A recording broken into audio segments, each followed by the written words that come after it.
find this fascinating. You're all wordsmiths, aren't you? You know, and me, I'm music, and actually all I felt was flow. You know, that's in a way, Iggy did what it was like a little dream come true, which was just to respond, be spontaneous, be in the moment, and that was it. I didn't question the subject matter, or do you know? It was just it just felt so good, each piece, you know. Following on from what Rick said there, when we were in the second hotel when we got together, and I remember having a conversation with you about how you improv, you come up with stuff, because I can improv, but I need to have some words to improv from. So, you know, I have to write all the time, because I never know which ones will relate to a track. But I never really got anything more than, oh, yeah. You know, when I kind of said, so you do that, and how do you, and it was like, yeah. So I took that to mean, shut the fuck up. Well, like in my head, you know.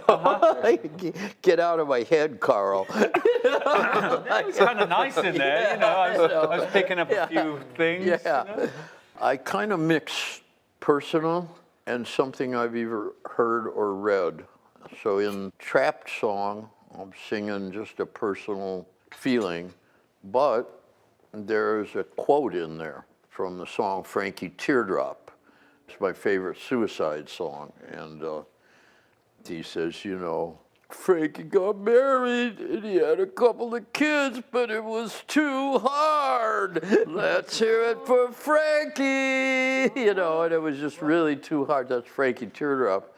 So I always had liked the way out of nowhere, let's hear it for Frankie, you know. So I used that on Bells and Circles. It's half personal experience, and then the other part is from the book that I liked so much, The Golden Age of Skyjacking, or whatever it was.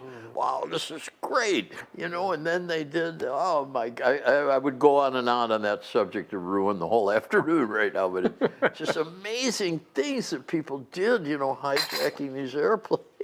Yeah. I better shut up. But you can remember that stuff, you know. When I hear a piece of music, I just see abstracts. So What happens? You've got to put something in front of me to go, oh yeah, okay. I can rearrange those words, and then I can jump off from those words, but I've got to have something that's physical. I have a bit of an idea in the head, and then in the seconds before he starts the track, I'm mentally putting, well, take this, that there, just two of these here, Yeah. and usually only get halfway, but in these, maybe because the music's like dub for me.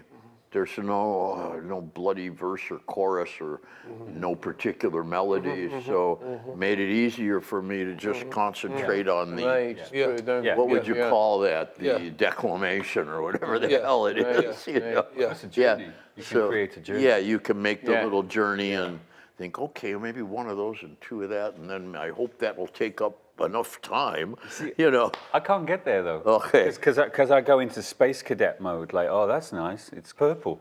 But if you stick a thing there, then exactly what you said, then I can move it. Right. But you got to stick a thing in front of me that goes, okay, that word is good. I can use that word and jump off from it. But I'm like a rabbit in the headlights if you don't stick a word in front of me. So I find that astonishing.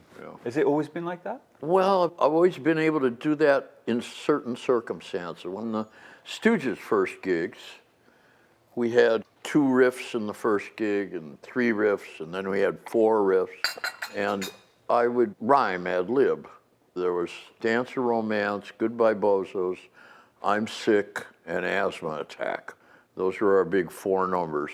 And the words to those would just be whatever I made them every night, and I would rhyme ad lib. So I could do that, and not forever, but I can do a little bit of that. So back in these days, Jim, would you just jam and you would come out with the words when you were jamming, and then you would play on stage and you would just change them every time and just kind of modify them? But keep the title. Yeah. Title is so important. Yeah, very much, yeah.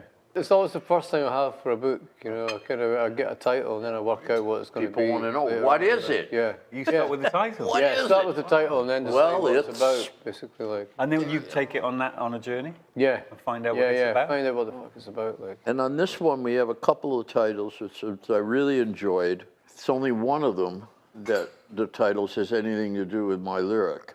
The other titles are the title of the piece of music that the guy wrote that we started out with.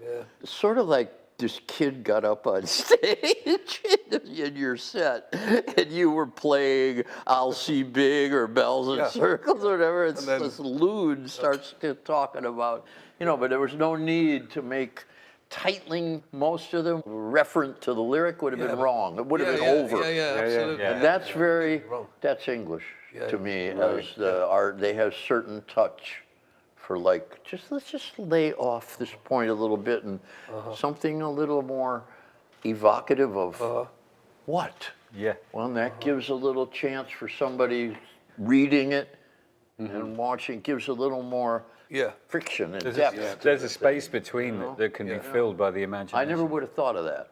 Never. You know? I usually title them and parrot. You're gonna hear it's A, B, C, D. That's right. It'd be no fun. No fun. No fun. We tried it once. Destroy. Lust. I know. Repeat it over and over. You know. What's it called? Yeah. And all of them. You know. We did this thing once where the first two albums we did, they were like that. They were these abstract titles, you know. That's what you name the sequence, so that's what it is. And then there was one record where we listened to the guy from the label who was like, look, you just keep making those bloody abstract titles. They don't mean anything. You really got to find titles. Oh no, that'll tell everybody. Yeah, that'll tell everybody what it is.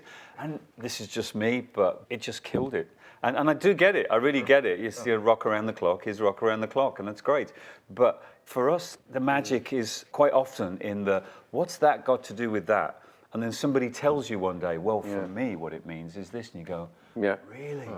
That's cool. Thank you. It's always better when you're still figuring out yourself when you finished it, you know, what it's all about, basically, I think. Yeah, exactly, yeah. It's funny, even going back to Train Spotting, I just had the idea for the title, and there's no association with drugs or heroin at all. Like, you know, it was all after the event. There was no sort of identification with drugs or heroin use and Train Spotting at all. It's powerful, I think, that title. Because of that, you think, well, what? But it's like a badge. It becomes iconic because it sits on the front of this cool stuff that supports it. Without giving too much away, what are your plans for this music? Where do you go from here with it? Well, what's exciting about this, I feel like I'm a passenger. Hey. But I didn't even think about that. Okay, cool. Yeah, you must be vibing me. It's vibing, baby. Yeah. What's really cool about it, and it's only a small cool, but is that there isn't any, like, we're going to release some, we're going to let people know something's coming. Hey, let's let everybody know. We're going to do a gig, and that gig is going to be televised, and that's when we drop the first track on telly in front of that audience to the world. I will be disembodied during the gig. Disemboweled. Honestly, that's what happens to you when you get underworlded anyway. They kind of disembody you. You know, you're not going to be there to sometime, someday, I would like to sit in the dark behind a screen on a stool and do the live vocals while they play. I would love to do that. Okay, but you're I'm just tired. I'm tired of people looking at me all the time,